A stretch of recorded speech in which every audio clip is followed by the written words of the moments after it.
కళ్ళు మూసుకొని చప్పట్లు కొట్టుకుంటూ ఉంటాం కాదు, కనీసం ఉపవాసం నుండి ప్రార్థన చేయండి. ఇలాంటి నాయకులకు మీరంతా సపోర్ట్ చేయండి. రేపటి రోజున ప్రవీణ్ పగడాల గారికి జరిగిందే మనకు కూడా జరగవచ్చు.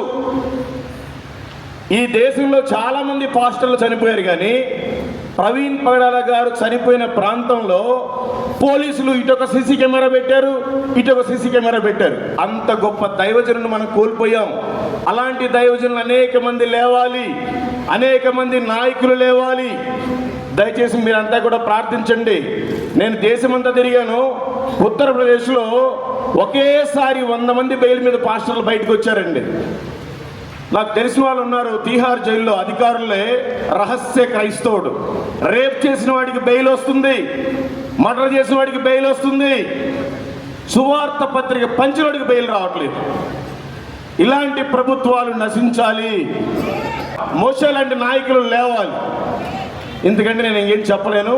దయచేసి మీరంతా కూడా సుప్రీంకోర్టులో జరగబోయే కేసు నిమిత్తం మీరంతా ప్రార్థించండి. Thank you.